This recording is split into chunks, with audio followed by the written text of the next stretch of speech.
గనుక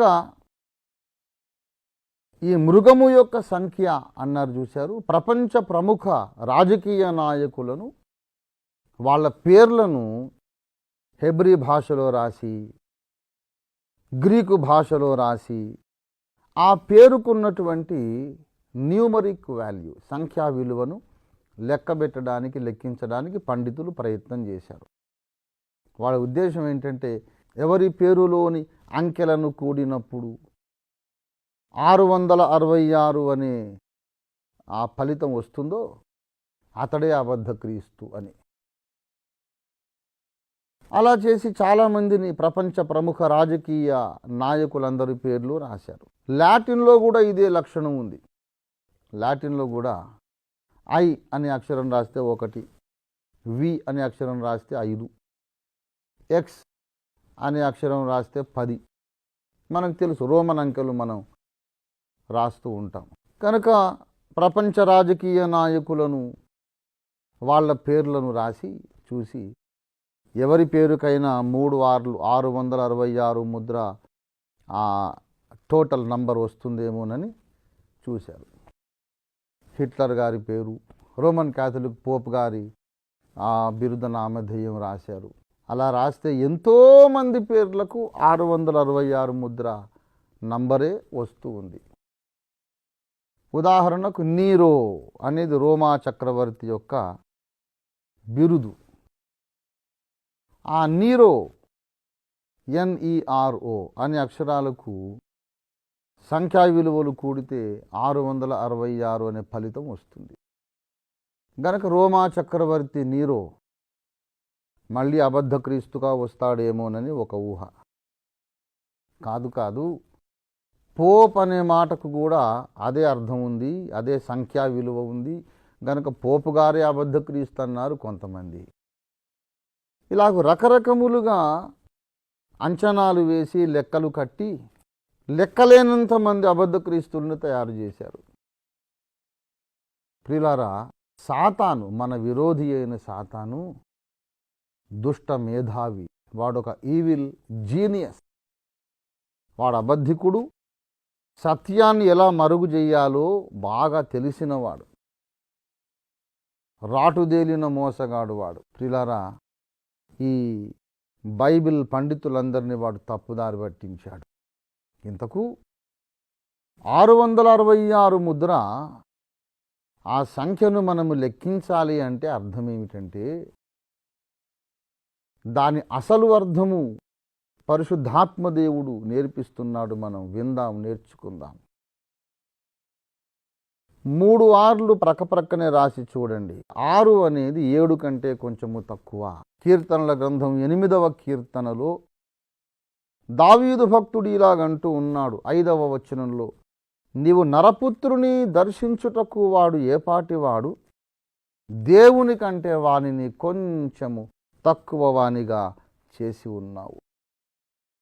7 అనేది పరిపూర్ణతకు చిహ్నమైన సంఖ్య. పరిపూర్ణత, సంపూర్ణత, పర్ఫెక్షన్ అనే భావాన్ని సూచించడానికి దేవుడు బైబిల్లో 7 అనే సంఖ్యను పలుమార్లు వాడాడు. ప్రకటన గ్రంథంలో 7 దీపస్తంభాలు, గొర్రె పిల్లకు 7 కన్నులు, 7 కొమ్ములు, అలాగే లెక్కలేనన్ని 7 బైబిల్లో ఉన్నాయి. ఇశ్రాయేలు జనాంగానికి 7 పండుగలు. 7 అంటే సంపూర్ణత. దేవుడు సంపూర్ణుడు కనుక దేవుని సంఖ్య 7. 8వ కీర్తన 5వ వచనం ప్రకారం దేవుని కంటే కొంచెం తక్కువ, అంటే 7 కంటే కొంచెం తక్కువ 6. మానవుని సంఖ్య 6 బైబిల్లో. 6వ దినాన ఆదామును సృష్టించాడు. మొదటి రోజు ఎందుకు చేయలేదు ఆదామును? 3వ దినం, 4వ దినం ఎందుకు చేయలేదు ఆదామును? 6వ దినం మానవుణ్ణి చెయ్యాలి అని దేవుడు తన అనంత జ్ఞానంలో సంకల్పించాడు. బైబిల్ న్యూమరిక్స్, బైబిల్ సంఖ్యాశాస్త్రము అనే ఒక శాస్త్రం ఉంది. ఆ శాస్త్రానికి కర్త దేవుడే కనుక 6 అనే సంఖ్య 7 కంటే కొంచెం తక్కువ కనుక దేవుని కంటే కొంచెము తక్కువైన మానవుణ్ణి 6 అనే సంఖ్య ద్వారా ముద్రించాలి. మానవుడి మీద 6 అనే ముద్ర వేయాలని దేవుడు అనుకున్నాడు. అందుకే 5 రోజులు వేచి చూచి 6వ దినాన మానవుణ్ణి దేవుడు సృజించాడు. బైబిల్ అంతా మనం ఆలోచిస్తే 2 ఆరుల కథ. ఆదాములు 2 ఉన్నారండి బైబిల్లో. 1 కొరింథీ పత్రిక 15వ అధ్యాయము చూడండి దయచేసి, 45వ వచనం. ఆదామును మొదటి మనుష్యుడు జీవించు ప్రాణి ఆయనని వ్రాయబడి ఉన్నది. కడపటి ఆదాము జీవింపజేయు ఆత్మ ఆయను. మొదటి ఆదాము ఏదెనులో ఉండిన ఆది మానవుడు. కడపటి ఆదాం అంటే ఎవరు? జీవింపజేసే ఆత్మ కడపటి ఆదాము. చచ్చిపోయిన వాళ్ళను బ్రతికించే ఆత్మ కడపటి ఆదాము. అంటే మన ప్రభువైన యేసుక్రీస్తు అని అర్థం. బైబిల్ అంతా ఈ 2 ఆరుల యొక్క కథే. బైబిల్లో 66 గ్రంథాలు ఉన్నాయి, లెక్కలేనన్ని వచనాలు ఉన్నాయి, ఎన్నో విషయాలు వ్రాయబడ్డాయి. కానీ బైబిల్లోని సారాంశం అంతా ఒక ముక్కలో చెప్పాలంటే, మొదటి 6 ఆదాము పాపము చేసి తన మహిమను పోగొట్టుకున్నాడు. 2వ ఆదాము 2వ 6 యేసు ప్రభు వచ్చి యజ్ఞముగా మరణించి మరణమును గెలిచి తిరిగి లేచి పాప బంధకములు త్రుంచివేసి ఈ పడిపోయిన చెడిపోయిన మొదటి 6ను విమోచించాడు. మొదటి ఆదాము పాపము చేసి పాడైపోయాడు. 2వ ఆదాము వచ్చి 2వ 6 వచ్చి వాణ్ణి బాగు చేశాడు, విమోచించాడు, రక్షించాడు. ఇది బైబిల్లోని సారాంశ గాథ. అందుకే బైబిల్లో 66 గ్రంథాలు ఉన్నాయి. బైబిల్ సంఖ్య 66ఏనండి. రోమన్ క్యాథలిక్ బైబిల్లో ఇంకా చాలా ఎక్స్ట్రా పుస్తకాలు ఉన్నాయి కదా అని మీరు అంటారేమో. బైబిల్లో ఉన్న 66 గ్రంథాలే అసలైనటువంటి లేఖనాలు, ప్రామాణిక గ్రంథాలు. మిగతావన్నీ కూడా ప్రామాణికము కాదు. 66 కంటే ఎక్కువ ఉన్నవన్నీ ప్రామాణికం కాదు. అవి డ్యూటరో కెనానికల్ బుక్స్ లేక అపోక్రిఫా, అప్రామాణిక గ్రంథములని క్యాథలిక్ సోదరులే ఒప్పుకుంటున్నారు. క్యాథలిక్లు, ప్రొటెస్టెంట్లు ఏకగ్రీవంగా అంగీకరించి ప్రామాణికమని ఒప్పుకున్నవి 66 పుస్తకాలు మాత్రమే సుమ. 66 అసలైన బైబిల్ సంఖ్య. ఒక 6 వచ్చాడు, పాపం చేశాడు, పాడైపోయాడు. 2వ 6 వచ్చాడు, వాడిని విమోచించాడు. ఇప్పుడు 3వ వాడు వస్తాడు.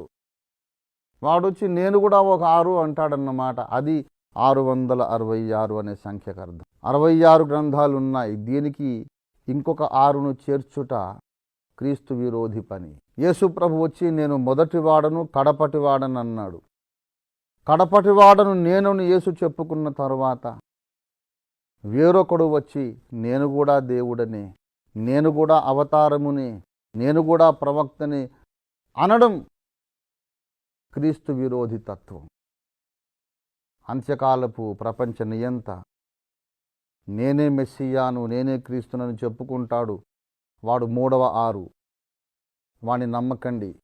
యేసు ప్రభువే దేవుని యొక్క చిట్ట చివరి ప్రత్యక్షతాలు. యేసు కార్చిన పరిశుద్ధ రక్తము చాలు. నరకము నుండి తప్పించడానికి మనకు యేసునాథుడు ఒక్కడే చాలు. ఆయన కృప చాలు. యేసు ప్రక్కన వేరొకడు వచ్చి నిలబడుట 666 అవుతుంది. అదే క్రూర మృగము క్రీస్తు విరోధి యొక్క సంఖ్య అవుతుంది. కనుక జాగ్రత్త, హెచ్చరిక పొందండి.